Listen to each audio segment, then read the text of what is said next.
Good evening, everyone, and welcome to the Radio Algorithmia.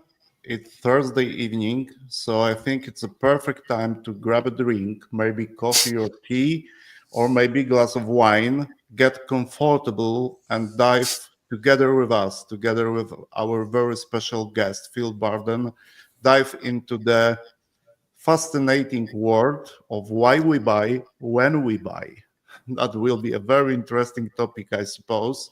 Tonight we have a very special guest, Phil, as I mentioned before, someone who has spent years decoding the hidden forces behind our shopping habits.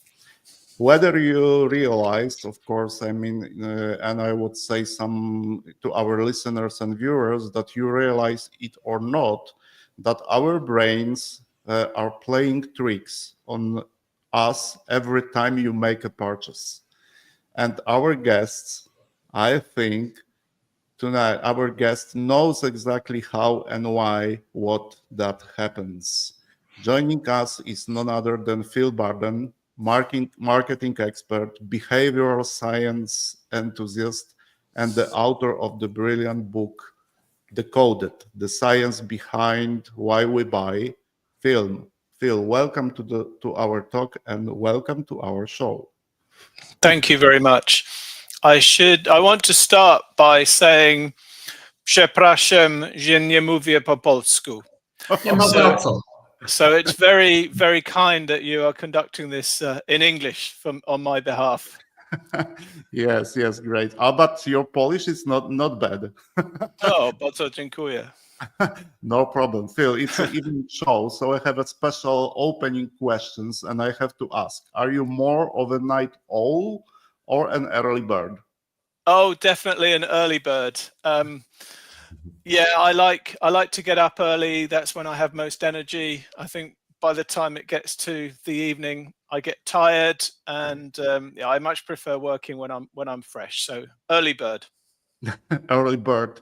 Rafał, are you early bird or night owl? I think it's early bird, but I also like working on evening, and it's every situation is good for me. Okay, Tomek.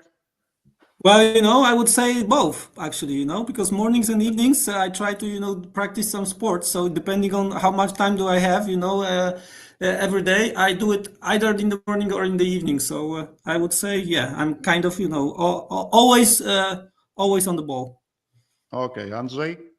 I was old for many years, but I would say like 10 years ago, I started to shift into the morning schedule. So right now, I would say I'm early bird. Okay, so great. From my side, I'm an early bird for sure. So now back to the business. My first question, Phil, to you is: let's say that you are advising, for example, a new startup with no brand recognition. They started from the scratch, and my question is: what's the first?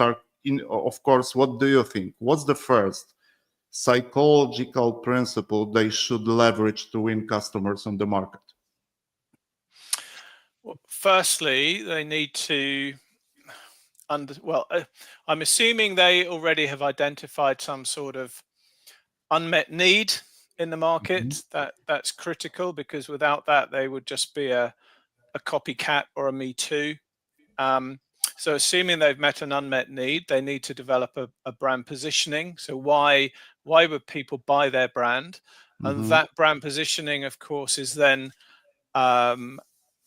wrapped up in a whole thing we call brand. So it's the name, the identity, the visual identity. I don't know whether this is a product or a service, but they would need to have some sort of physical presence as well, assuming it's a product. So a design that is consistent with the positioning and the promise that they're making to the consumer. So they really need to start off understanding what is the unmet need before they do any go-to-market activity.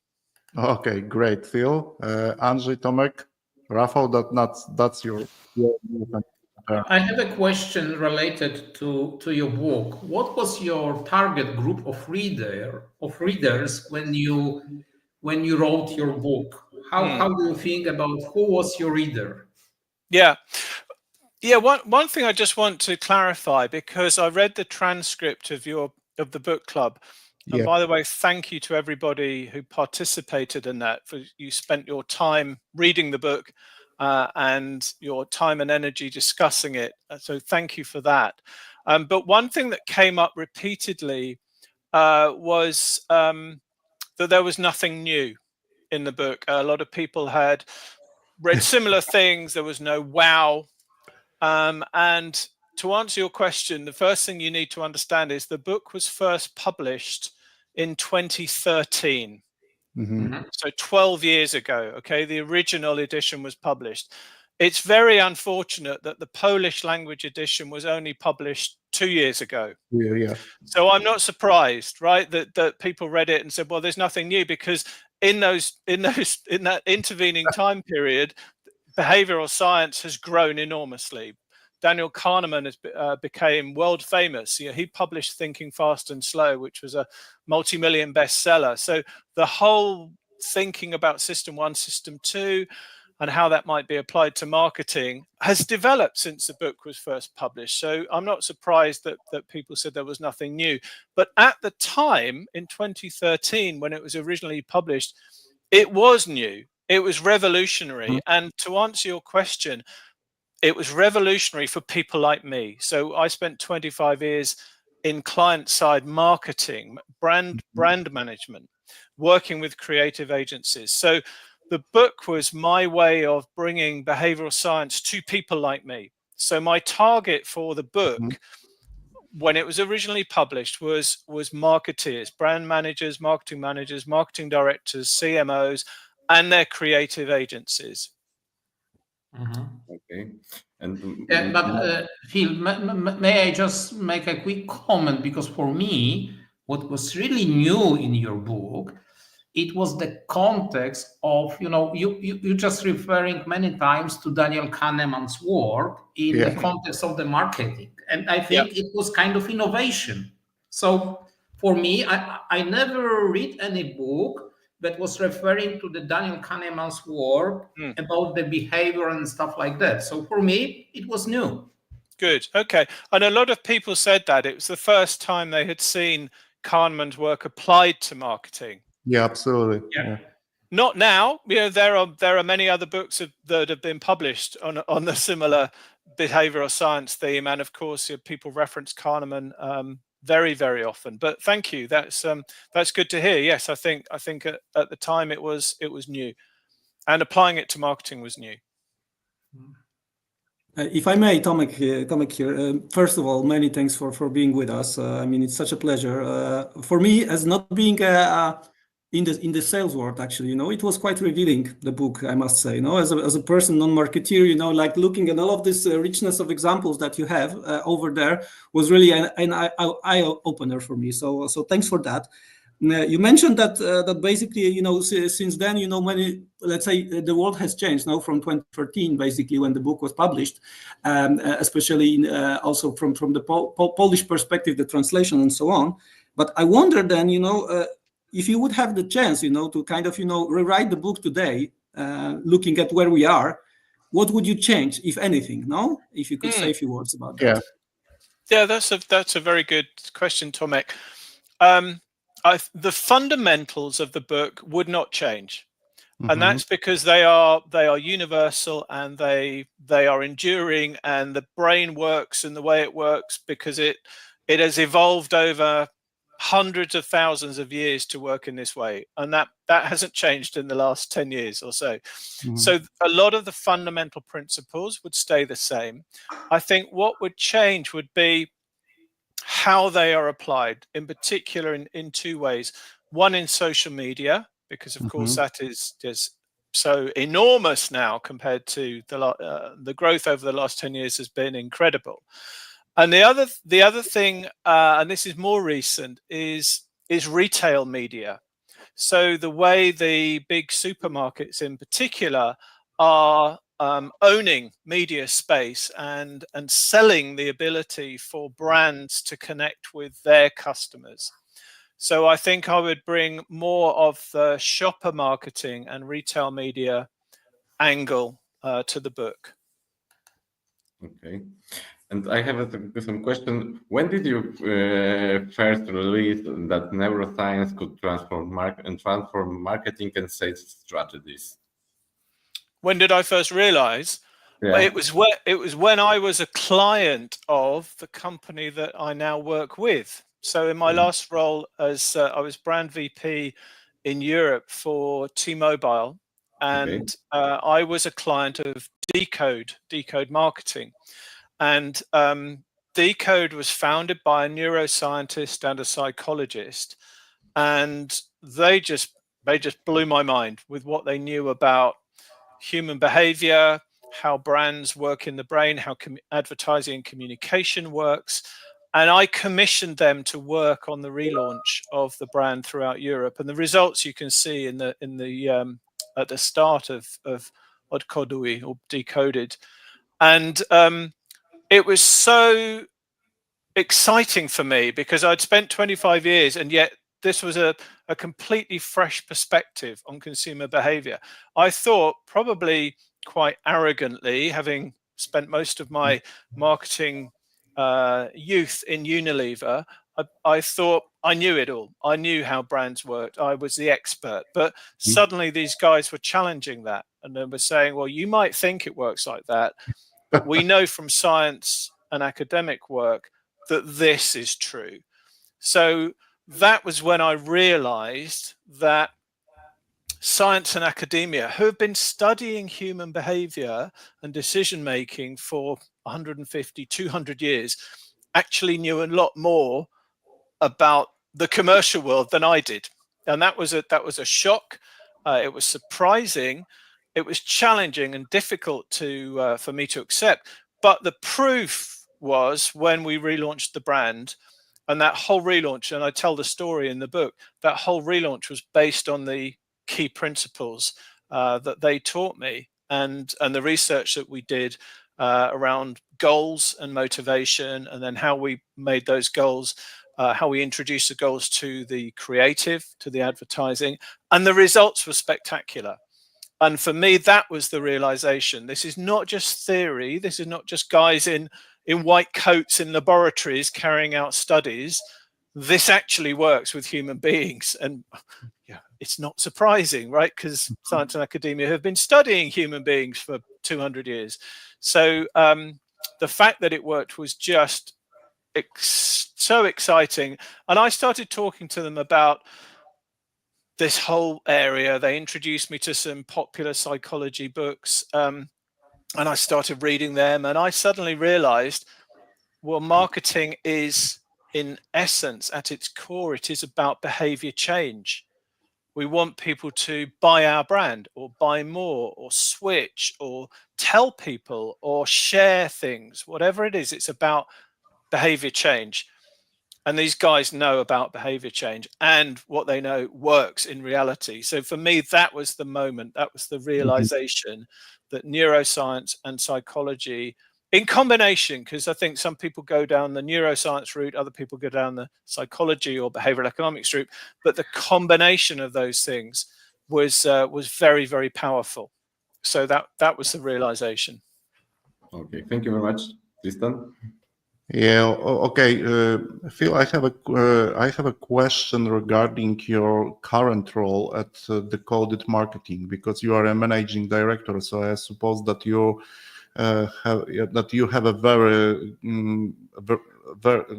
you have a chance to work with the big brands or international brands. So my question is that, can you share, in your opinion, recent cases, the most interesting cases where companies successfully applied behavioral science, for example, to boost sales, or perhaps cases where they ignoring some psychological rules and it's led them to failure? So maybe you have some great examples for us? I think there are many examples around the world. I think one of my favorite examples is Apple and the way they design their packaging. They have two full-time employees who do nothing but open and close boxes. And they design their packaging. So the iPhone, the iPad, whatever it is, they design their packaging deliberately to make it slightly difficult to open. You can't just take the lid off it. There's a bit of resistance. And what that does is create expectation. So as you open it, it's a little bit difficult, and that heightens your excitement. And the brain, because the brain is a prediction machine, it's always trying to predict and expect things. So what is it? What am I unveiling? What am I opening here? And then when you open it, the way the products inside are laid out is so beautiful. It's almost like you open some treasure and you find something very, very valuable.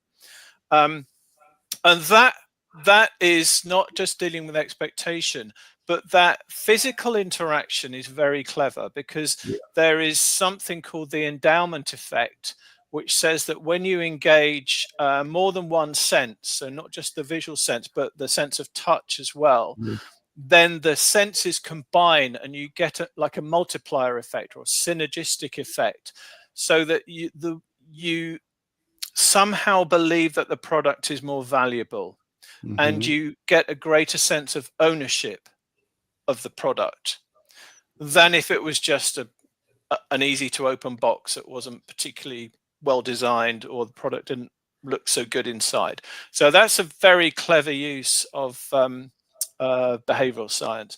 Another very clever use, and I don't know if you have this retailer in Poland, Marks and Spencer. It's UK retailer. Okay, absolutely. So they are quite an upscale chain, and they sell very good quality food. And some time ago, they created some advertising that showed a chocolate pudding. And when the person dug into the pudding, it was a hot chocolate pudding. When they dug in and opened the pudding, this chocolate oozed out from inside. It was like molten chocolate that came out. And sales of that chocolate pudding went up by over 2,000%. And there's some very interesting work by Professor Charles Spence at Oxford University, who is a real expert on the senses, particularly when it comes to food. And he calls this food porn, because what happens when you see that very rich chocolate, which is energy dense, it's highly calorific, and the brain equates energy dense food with desire, because thousands of years ago our ancestors needed sugar and fat, because that gave them energy, right? And energy was very important for survival. So even today, that's why things like sugar, chocolate, and meat with fat in it is incredibly attractive for the brain. If you do brain scans, the reward center is activated. So what Marks and Spencer did with this was showing this chocolate oozing out. They created a huge desire in the brain. And lots of people copy it now, and they've also done this now with burgers. So if you cut a burger or squash a burger, and you see the juices dripping down, and my mouth is watering already just talking about it. Getting hungry.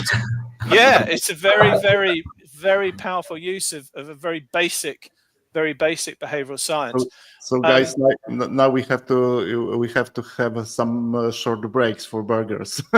Exactly. I think some of the bad uses of behavioral science have been where people businesses have exploited some of the biases and heuristics, which are known as nudges. This is bad use of nudges has now been called sludges, because it's just a nasty thing. So when you see, if you go and book an airline ticket, or you log onto a hotel website, and a little message pops up, only 2 seats left at this price, or 5 people are looking at this hotel room right now, it triggers the scarcity heuristic in us. And again, from thousands of years ago, things that were scarce, our brain automatically thinks they are valuable because I don't know when I can get the thing again. And so we get an urgency to act. Now, what's wrong with that is that it's been proven that the hotels and airlines that have been doing that they have plenty of seats left or plenty of rooms left. They're just doing it deliberately to manipulate desire, and that's wrong. That's not fair, because these nudges are known and they work. But I think helping to educate the general public, and a lot of bodies around the world do this. We have a consumer organization in the UK which has been very helpful in this regard by pointing these out, so that when people are choosing things online, for example, they become aware of these sort of techniques. So I think there's some good examples and some bad examples. Okay, thank you, Phil. Now if I can continue on that one, sorry, Andrzej, maybe because you just mentioned about some sort of examples about maybe fooling a bit customers around and doing this kind of tricks, let's say. We were actually discussing that part quite heavily in our call, in our discussions in the club. So if you could comment a bit, and the question was about, where is this, where this thin line between the honesty in marketing versus this, let's say, fooling customers around ends, and what is the, let's say, the moment. And of course, it doesn't, let's say, from the customer perspective or all of us here, we should have our standpoint, of course, and think, first of all. But how do you, let's say, feel about this part, and what would you say to us? Yeah, I think it's clear that there are ways, like I've just described, where people can make choices that they might not otherwise have made. That's the important thing. If you trick somebody, if they would buy anyway, then I don't think it's a problem. And businesses have been marketing and selling and advertising products for hundreds of years, and they're always trying to find ways that are more effective and efficient. So understanding what motivates people, I think, is completely fair and legitimate. It's that thin line, as you say, between where does it tip into exploiting or manipulation.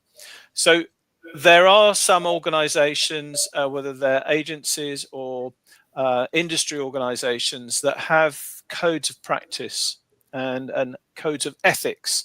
So probably 12 or 13 years ago, there was an organization called the Neuromarketing Science and Business Association, to which a lot of vendors, research vendors, and client companies signed up.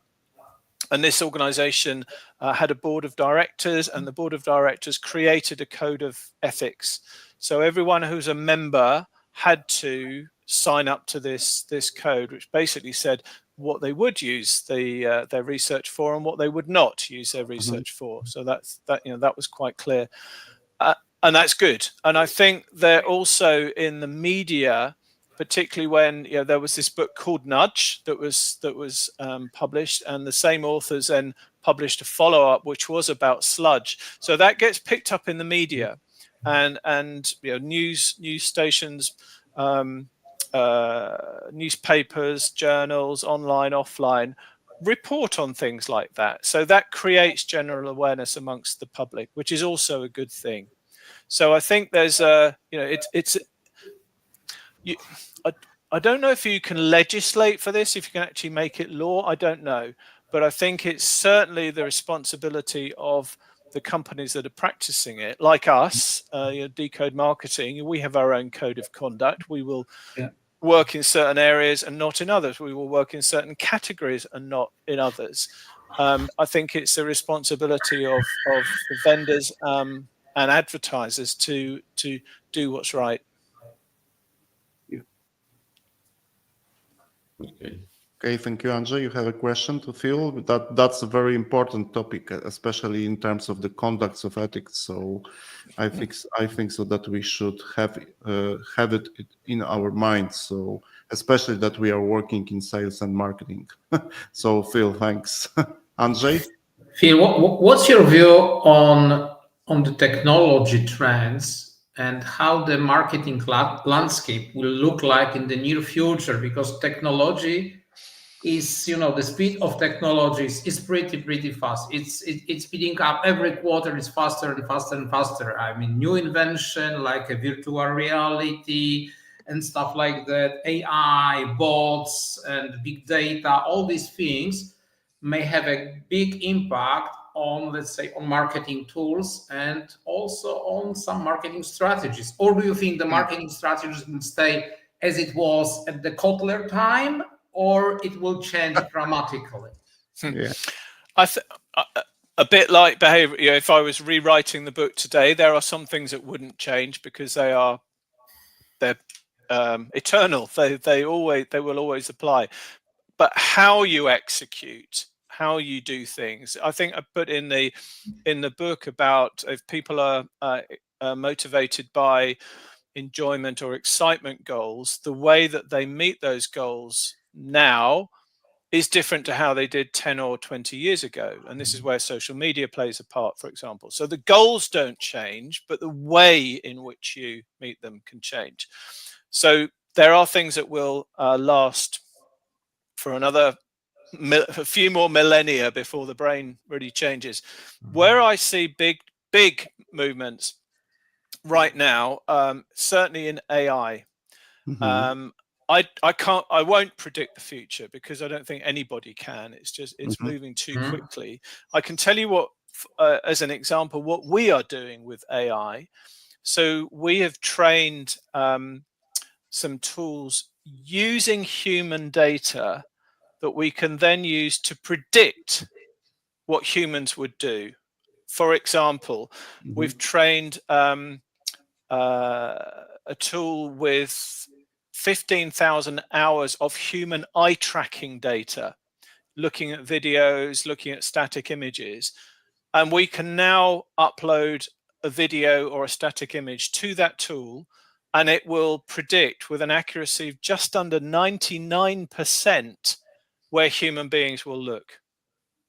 And that's really exciting because that means that an advertiser can test an ad for just for that one thing. I'll talk about other things in a moment, but just for attention, they can test that in 2 minutes, right? And they can see if people look at their brand, if they look at what happens in the ad, they look at their logo, they look at their offer, whatever it might be. You can do that in 2 minutes, and then the benefit for the advertiser is I don't need to go and recruit 150 people and give them eye tracking glasses and get them to watch the ad and then crunch the data and report back. So the speed and the cost changes are absolutely dramatic. So the other things that we've done, again, training with human data, memory tests, emotional response. So we can put an ad through a tool and predict what humans' emotional response will be. We've trained it with semantic meaning, so we know what the meaning of objects and visuals and text are. And this is really, really exciting now because there are studies by Kantar and Nielsen that say that for advertising, the creative itself is the single biggest driver of sales and profits. Around 50% is the effect of the creative itself. So if depending on your brand, you can get your targeting right, your reach right. But if your creative isn't effective, then you're wasting money. So if you can make that creative work harder, that's going to be more effective for the advertiser. So I see AI and predictive AI, which is what we're doing.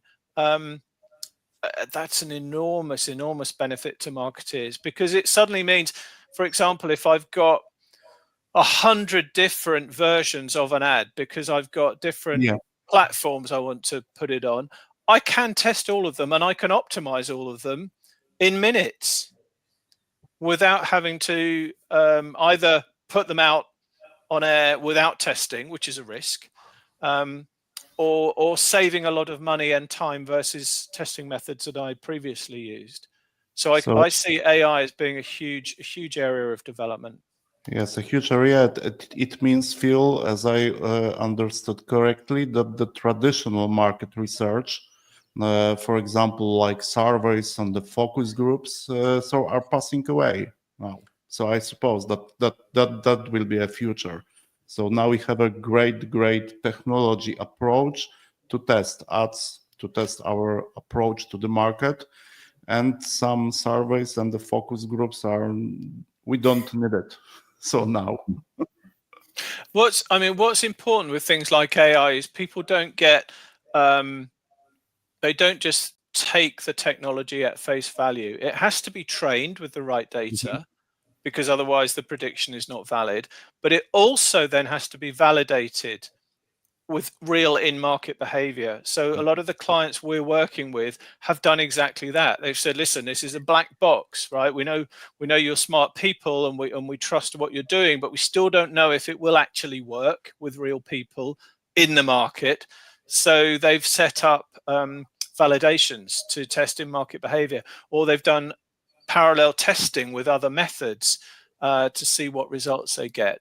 And only then, when they're satisfied that it is predictive, do they then say, okay, we trust it, which is exactly the right thing to do. Okay, and I have a question about the practical advice. Would you give to marketers and salespeople who want to better influence customer decision, but not customer market, but on B2B market? Yeah, B2B. Obviously, there are some things that are the same. The brain doesn't change, right? It's the same. The B2B buyer goes home in the evening and watches TV and sees advertisements and is a B2C person when they go shopping.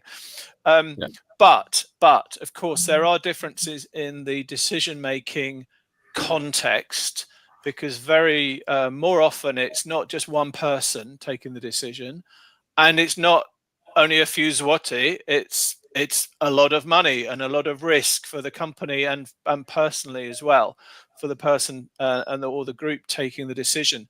So there are some contextual factors that have to be taken into account. And we work in B2B, and we've developed an approach here which is built on the B2C approach. It is all about finding what are people's goals and motivators, and all of the different parties who are involved in the decision. What are their goals and motivators? Are they the same? Are they different? If they're different, how are they different? Because then what you can do is segment the buyer groups into different needs, and then tailor your proposition and your marketing messages according to those needs. So yes, the principles, system 1, system 2, goals, etc., are the same, but the way you do it has to be different in B2B. Okay, thanks. So maybe I have a different kind of question to you, Phil, regarding, of course, books. Have you been working on next book now? So, yeah, I want to do. We were just talking about AI. My colleagues in Germany who founded the company published a book about AI in marketing 3 years ago.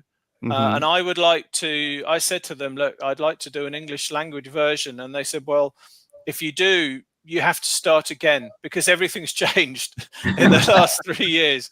So that's the only problem with AI, is as soon as you put pen to paper and you finish a chapter, it might be out of date.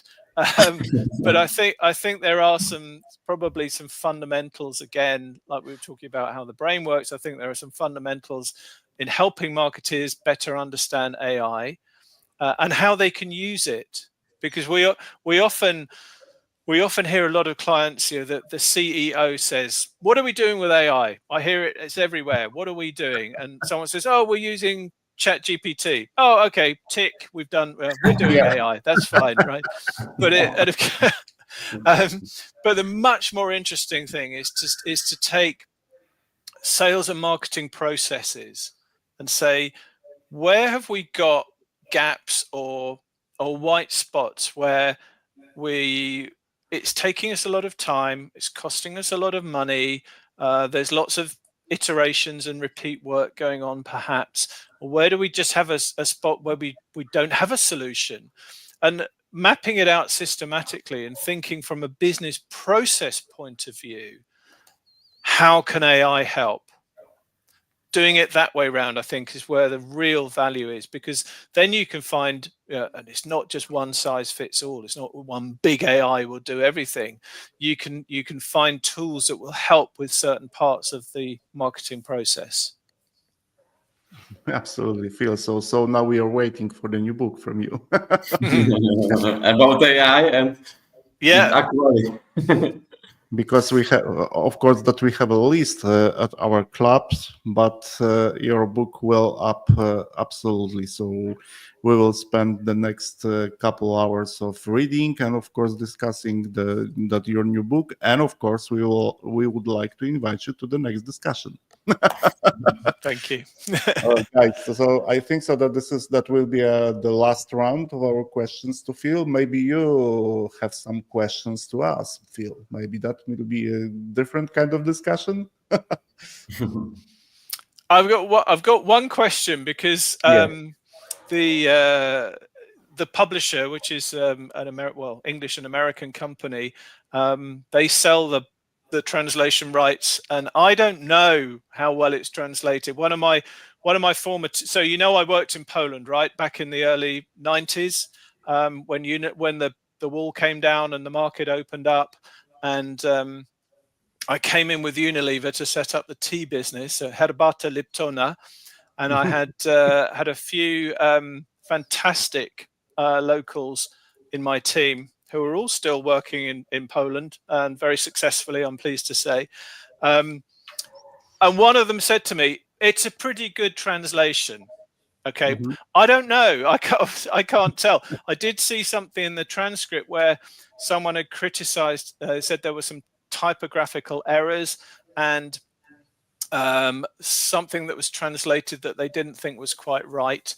So I'm very keen to hear from you, because you're professionals and reading the book. Was it well translated? Does it sound okay in Polish? Andrzej, Tomek, Rafał? Well, I think it does. I mean, I'm not an expert in the, let's say, in the marketing world, as I said before, but actually, I think the smoothness of the book, the story that it conveyed, and basically also the richness of all the different, let's say, examples that are also not only the text, but loads of also, different kinds of, pictures and formats, that helps a lot to the reader to basically to follow quite easily. And as a matter of fact, I think I haven't spotted, anything, in terms of, the Polish language itself. Maybe I'm not also a fluent Polish kind of, person that is basically on the high end, but still, I think it really tells the story pretty well. So that's my view. Andrzej, do you Anyone else? I would say that the translation was very good. I really enjoy it. During our previous discussion, I already mentioned that I took your book with me to the gym, and when I do the cardio, riding on a stationary bicycle, I was really, I spent, longer than planned, because I was really interested what's gonna be next. So, well, that's fantastic. I'm so pleased my book helped with your workout. Yeah. So Phil, I have the same opinion as Andrzej and Tomasz, that the translation was very good, and the title of the book, and of course some materials in the book, for example, regarding Daniel Kahneman works, that was truly, and it was very easy to understand. Even that you are not a marketer or you are not working in sales, so that's a great book, even in Polish. So, but of course, if you would like to, for example, to learn English or to practice English. So from time to time, I propose the English version of your book because it's very good. So, but of course, Thank the you. Polish version is quite okay. Yeah. I think we can send you over a Polish version. You can also try it out and maybe just practice your Polish a bit again, after these many years. But it's not so easy. The only Polish I can remember is, are you ready for this? This is amazing. After so many years, I think, hats off. Thank you. But I have one question more. It's my personal question. And what is the one most important things for the sales director in the B2B should do in a collaboration with marketing to drive the better sales results? What's your opinion? One thing. One thing. Wow. The one thing is what I wish I had known when I was in marketing, and that is about goals as motivators. That's the key. I think that's the real core of the book, and understanding what motivates people. Okay. And if I may, one extra around the Poland and Poles, because as you mentioned, you've been here for a while. Do you kind of recognize any sort of kind of behavioral, let's say differences from the Polish people against any other nationalities, and if there's anything in particular that you would call out in that respect, from your experience? I've noted. So I was in Poland from 94 to 96, which was a very strange time for Poland, of course. Phil, I would say that in Poland we have always a special time. Always. Always. Okay. This is our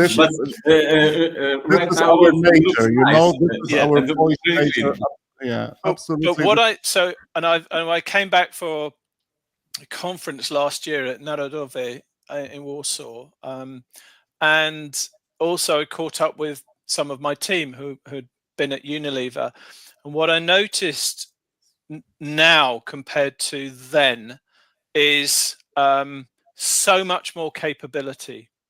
In the early days, there were the people who I worked with were very intelligent. There was absolutely no doubt, but they didn't have the practical experience or skills. And just looking at the difference in the landscape in Warsaw, when I first came, there was Pałac Kultury and there was the Marriott, and that was it. Yeah. And now, wow, incredible regeneration and development, and I think that is the same in the people that I interacted with. The capability now is significantly higher and better than it was. What has always remained the same for me is the strong Polish spirit. When I was working Unilever and we were bringing the Western brands in, then there was this backlash, and we had Teraz Polska. If you remember that, the flags on the products, because of that fierce pride in Poland, and that has stayed. So which is fantastic. So I think that's what I would say in terms of cultural, something that's a real cultural trait and characteristic. Good to hear. Okay, very good to hear. Phil, I'm curious at the end of our discussion, did you get, or do you get from the transcript, which part or which episode of your book were commented most often by us during our discussion? Did you get it? I think it was the Kahneman stuff, as Andrzej was saying earlier, the application of Kahneman to marketing. Yeah, we have a great discussion and several times we just discussed about it. That was the case of the students' cafeteria. I think it was the 4th episode. That was a very special part of it, and we have a very great discussion on it. Of course, in terms of the before the discussion about this case, that we had a discussion about the manipulation, and that was a great example how to influence people to get the right things. Yes.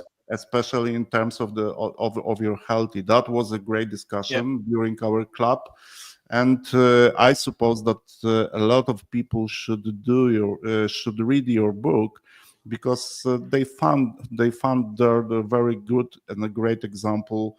For example, how to open for some kind of influence or the market influence, because that from time to time that's a very, very strong power. And we are able to get, or we are able to do some great things. So that was a very interesting part of our discussion, this case.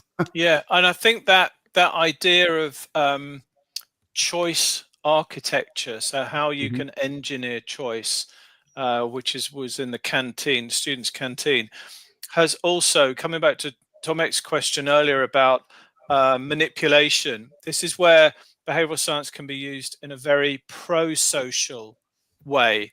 So in the UK, the government set up something called the Nudge Unit, and Barack Obama did the same when he was president of the US. And the mission of the Nudge Units was to use behavioral science for public good. So helping people to eat more healthily, like that, or lose weight, or to stop smoking, or to reduce alcohol consumption, to make sure they didn't drive too fast in their cars, to comply with their with tax, make their tax returns on time. So all of these are really good examples where these techniques and ideas, nudges, heuristics can be used for the social good. Okay, great. So now we have 8 minutes to the end of our discussion. So I think so that the time for maybe the final outcomes or the final question, guys, but very simple question. So maybe I will start with the very, very short questions. Phil, in your opinion, what's the most overrated marketing tactics that you ever seen? Most overrated. Most overrated. There one example, no justification, but maybe the name or the mechanism behind the tactic.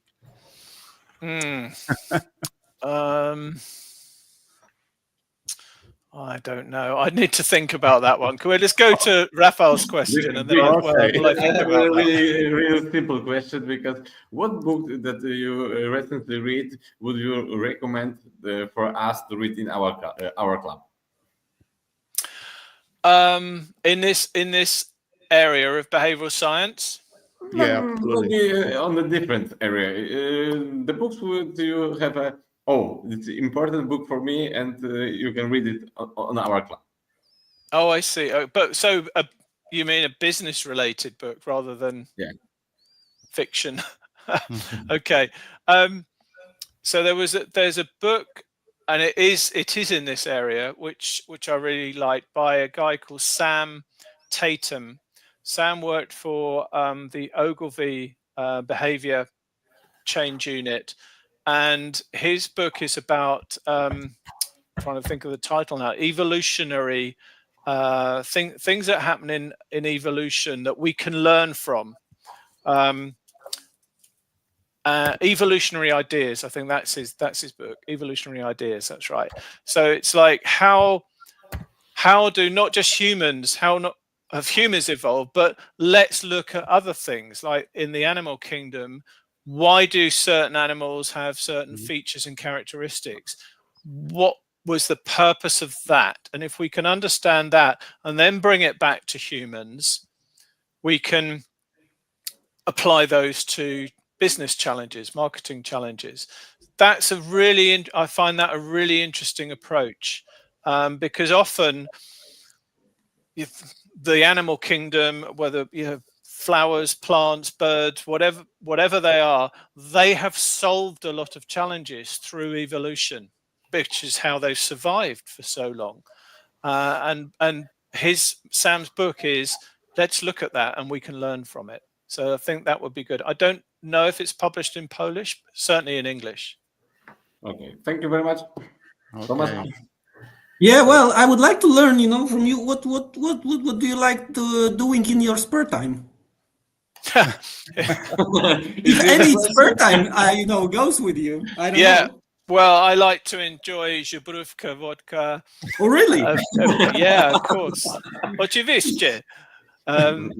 So in my spare time, well, I've got 2 young boys, and most of my spare time is spent taking them to football. So their coaching sessions and their matches. So that takes up a lot of spare time. Apart from that, I play music. I play the flute. So that's good fun when I have some spare time. And go. I enjoy trying different food and wine and different eating experiences. Nice. Yeah. Thanks. Yeah, Andrzej? Phil, I have one question. Do you see the question from our listener now on the screen? Yeah, just read it. Yeah. So maybe we'll answer to that. So the 2 questions, but maybe the first or the second one. I think that will be a great move from our from our side to answer those questions. Yeah, I think so. Engagement in a process is fascinating because it triggers what I was talking about before with Apple. It triggers the endowment process. Other people call it the IKEA effect. So one of the reasons why IKEA have been so successful is that you invest something of yourself in creating the finished product. So you get your flat pack furniture and you build it, right? It's not ready made for you. And just that hands-on process and the time you spend doing it means that you value the product more highly. So the question from Marina about getting people involved in craft vodka and the process, I think will trigger exactly the same thing. So you will create super fans, and they will go on then to be influencers on behalf of the brand. And I think that because influencers has been a trend now for quite a few years. I think that's really powerful. I always remember hearing somebody telling me that word of mouth was the best marketing tactic, because it's not a company telling you, it's your friend or your family member telling you, and you trust their judgment. In particular, because there's a risk involved for them. If I recommend something to you and you hate it, that says something about me as well. So engaging people in that whole co-creating with consumers, I think is a really smart thing to do. Okay, thanks, Phil. Andrzej, do you have the last question to Phil? Because yes, but it's pretty specific. In your book you mentioned the concept. It's called Maya, most advanced yet acceptable, and it seems to be commonly used in the technology sector. Which I'm always referring to this sector because I'm coming from this sector. What do you think? Is it valid for the other sectors like food, pharma, or clothing? Yeah, absolutely. It's valid. We see a lot of mistakes in consumer products where things are changed beyond Maya, so they are too advanced, and that can be a product formulation change, or it can be a packaging change. And what happens is people reject it because it's no longer their brand. Brand users will say, oh, I don't like the taste, or I don't like the smell, or it doesn't perform how it used to perform. So that's where Maya's gone too far. You can also have the reverse of people change a product or a design in such a way that it's not even noticeable. And then they spend a lot of time and money testing it. And often you get what's called change blindness, where people can't even spot the difference. So you might as well, as a manufacturer, you might as well have made the change anyway, because no one's going to complain about it or spot the difference. But yes, so we see Maya adopted in sectors other than technology for sure. Okay, thank you. Okay, Phil, so now we have almost 8 a.m. So this is almost the end of our discussion. That will be that was a very interesting talk and interesting conversation. The last question from my side, of course, regarding books. Do you know Polish writer Stanisław Lem? No. No, Sorry, so I don't. I have a special gift for you, and after our discussion, I will ask you about your address, and I will send you the his master voice. This is the one of the most. This is my favorite book, and this is about the future. But the book was written in early 1960s. So, but that's a great.